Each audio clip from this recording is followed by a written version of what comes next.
Good morning, I'm Elise Modica, and here's the latest update from Spectrum Autism Research. Inside the reporter's notebook, dispatches from 2020. Spectrum's staff couldn't report on the ground for much of this year, with no lab visits, sit-down interviews, or in-person conferences to attend. But we observed a lot of changes from our computer screens. And as we adapted to reporting from afar, we saw the community we cover adapting too, in ways that will likely affect autism research for years to come. One feature of pandemic reporting has been how our interviews with scientists now begin. No one is comfortable jumping into business without checking on each other first. As the novel coronavirus took hold in New York City, Spectrum's home base, in March, researchers consistently asked us how we were doing, okay, what the case numbers were like, terrible, and whether we had been able to go outside, maybe for a quick walk. Researchers squeezed in interviews in between childcare and other household responsibilities. Autistic self-advocates told us about heightened anxiety and major disruptions to routines. And clinicians described how they were troubleshooting telehealth platforms and even meeting autistic clients in parking lots to continue services and keep them safe. Our conversations often turned to one of several recurring themes. For starters, COVID-19-related travel restrictions put a damper on some early career researchers' opportunities. The travel restrictions at least temporarily blocked one postdoctoral researcher in Jonathan Sabat's lab at the University of California, San Diego, for example. Other young scientists expressed concern about a fast, narrowing job market as a result of the pandemic.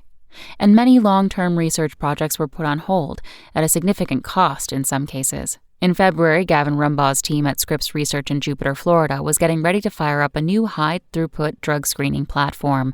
They had built up their mouse colony, finished a pilot screen, and renewed their grant to cover the expense. We're flying, Rumbaugh says, and then COVID hits, and we've got to cull our colony. They are just now rebuilding the colony, and they plan to start screening back in the lab in January or February of 2021, almost a full year behind schedule. Remote reality. Despite the challenges, though, some changes were positive.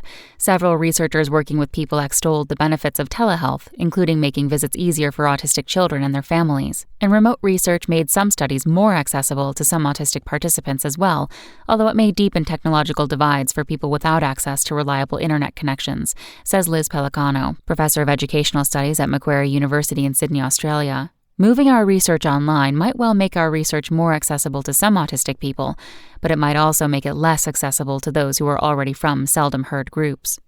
We missed covering conferences in person in 2020, but remote meetings had their upsides. To cover the International Society for Autism Research, American Society for Human Genetics, and SYNGAP1 meetings as they moved online, we pored over virtual abstract books, scanned chat rooms and Twitter, and sent a lot of emails. We found that moderated question and answer sessions made for briefer, more direct inquiries. There were no more of a comment than a question follow-ups at any of the talks we saw. And many researchers sent us slides, preprints, and even pre-recorded talks beforehand, which helped us prepare for their sessions. Virtual conferences also meant more international attendees, whom we interviewed late at night or in the wee hours of the morning to account for our different time zones. The pandemic led to some novel art for our stories. Most scientists were game to explore pandemic-friendly photo shoots. We photographed them through windows, outdoors, using drones, and via video calls. And when that didn't work, some portrait subjects were recovering from illness and unavailable for in-person shoots. Others were under strict lockdowns. We turned to collage art, using existing photos. Working from home has meant that we all, inevitably, brought some of our home life into our professional life. Zoom calls had us peering into one another's living rooms and home offices. Noisy children and pets interrupted our conversations and sometimes made surprise appearances. Researchers opened up about their struggles to balance work with childcare, and we shared our fears about the virus's spread and our hopes for the vaccines. We will be glad to have this pandemic behind us, but there has been something comforting about seeing one another not just as researchers and reporters, but as caretakers, neighbors, and partners, all doing our best to make it through a difficult year.